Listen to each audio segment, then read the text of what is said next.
Hey, I cannot wait for you to check out how I built this whole table. I took 2 slabs, I made them look like a single slab. I drilled a hole in the center of the table for chords, which was crazy. And I also engraved something special here in the corner. Take a look at how I built it. I don't always start by making a form, but for this table, I absolutely needed to. Reason being, it's bigger than my pour table. My pour table is only 10 feet. And when you see it, the way that I make the form for this when it's bigger than my pour table and much bigger than a sheet of plywood is I take a bunch of different pieces of plywood and then I secure them together, but I put those little chunks on the bottom to keep it nice, level, and sturdy and make sure those seams stay together through the weight of the pour. Then I tape it with Tyvek and get it ready to get placed on the pour table because it's nice and level.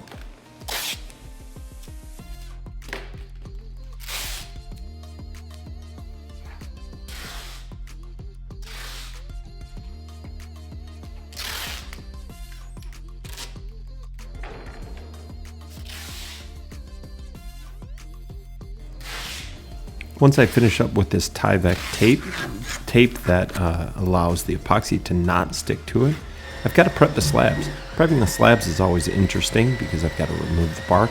In this case, it was extra interesting. I've got to figure out how to join them together to make it look like one slab. And you're going to see that in just a bit.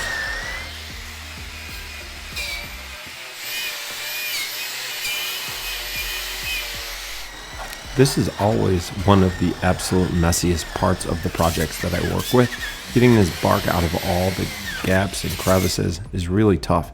Got to use the vacuum, got to use the grinder, got to use just a pick to kind of get out the center, just like a dentist would. And then I take the track saw and I cut it to size, get it nice and shaped, ready for the pour itself. The outside edges of this table are going to be left live edge, which is super cool, but the inside has something special right here. Take a look at what I'm starting.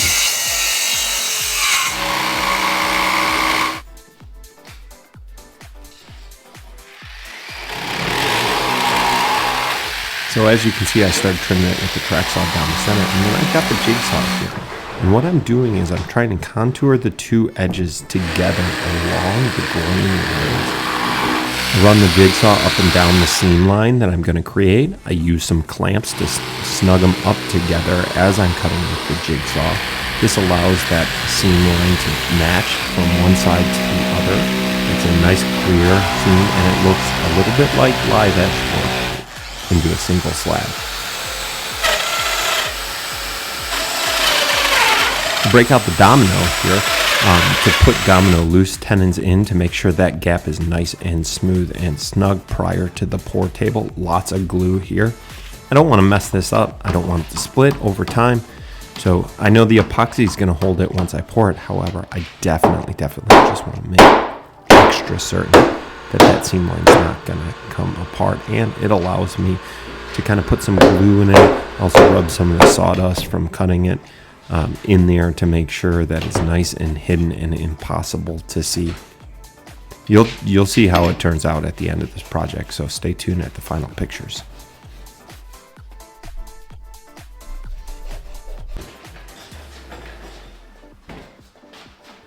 It's a great big table, so it took a little bit of negotiating to get it onto that pour table. On this form, again, I didn't need to really dam up the sides too much. I was able to just kind of caulk it where that live edge is, because I don't want to build a full form because I don't want to waste the epoxy on the side. Dam up the ends so that the water doesn't recede off the ends of the table. But as you can see as well, I am clamping it down on the pour table so it doesn't float on me and it gets nice and flat. And I don't waste epoxy on the bottom of the table surface that just is not going to be seen.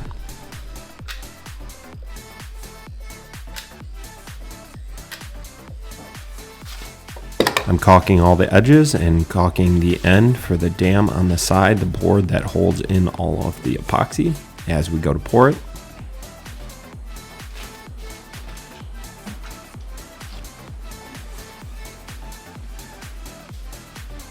I'm mixing the epoxy here. There's like 5 different colors in this table. It is crazy. Gonna pour them in different parts, and so that all the colors kind of work together, blend together nice smoothly, but you can see the transition from one color to the next as it's curing and when it's totally finished.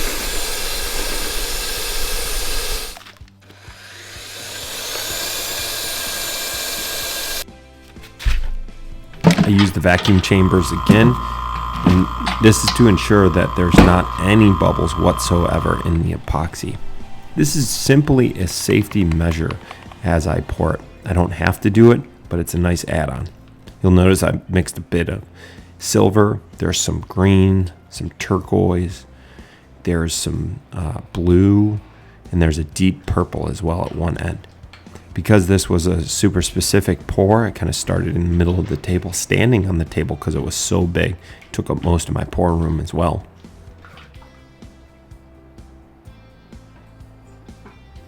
You can kind of see there the various different dams that I made to separate the two colors. It wasn't perfect, but it did the trick.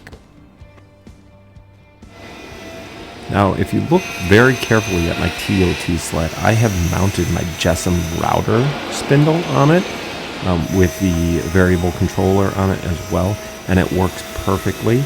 I did do a video on that.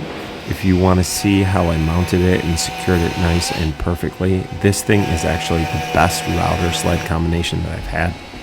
I used to use my Festool router on it, but I was always nervous I was going to burn it out. Thankfully, this one's a lot cheaper if it does burn out, but it's also built for that stuff like that.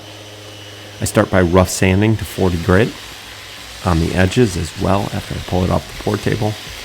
On the main areas of the table also. This takes a long time.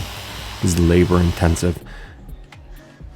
After I rough sand, I go and I fill a lot of the variety of voids that are still on the table. I fill it with a quick acting 2-part epoxy. That's so I can get back to work at sanding.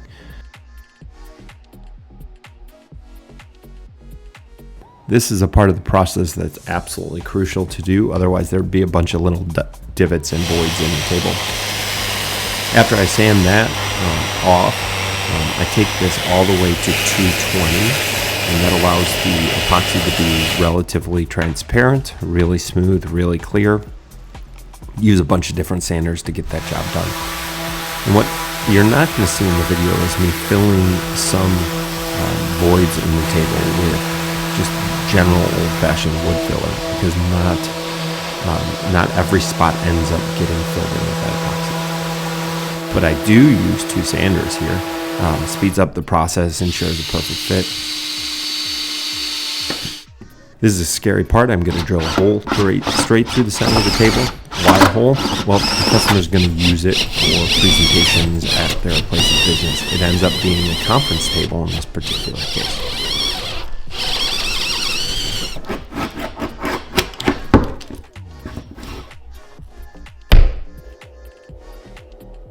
I've got this extra convenient laser pecker laser engraver that I use to put special messages on tables, underneath tables, on top of tables. In this particular situation, I ended up engraving unshaken with a cross insignia on top. And I did that per the customer's request because this is actually the location where that customer was planning on sitting as he's doing presentations and doing the occasional Bible study at it as well. I'm going to finish it here with the Rustic Lumber Company Hard Wax Oil, Furniture Oil. It's a 2-part process, 1:5 ratio. It's amazing, works great. The Wood Whisperer actually did a critique on the different oil finishes, hard wax finishes like this. This one kind of came out at the top with durability and price and all of that good stuff. So this is the one I end up using now.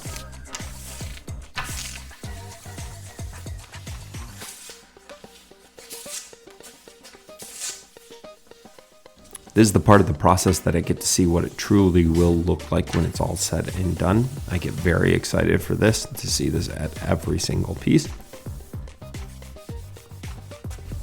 This table turned out absolutely stunning with the wide variety of colors that you're going to see in just a bit. Got to wipe off that hard wax so it doesn't get sticky or gummy on the sides. And we've got that cross insignia with the word unshaken in the bottom left corner of the table. Absolutely beautiful. Here's the final table. Here is the glamour shots. We are doing a little bit of a flyover to see those colors. Look at the silver come through, that deep Caribbean color. And I need to tell you, everyone, I am really thankful for your viewing this video and taking a look at the explanation to how I built it. Please stick around, subscribe, enable notifications to see more videos of me building tables and having a lot of fun and doing some crazy stuff. But hey, I did mention that we joined these two pieces together so that they would look like a single table, and I think we achieved that. It's hard to decide which slab, where the slab starts or where it ends on the side of the table, where that split ended up being. Thanks for watching.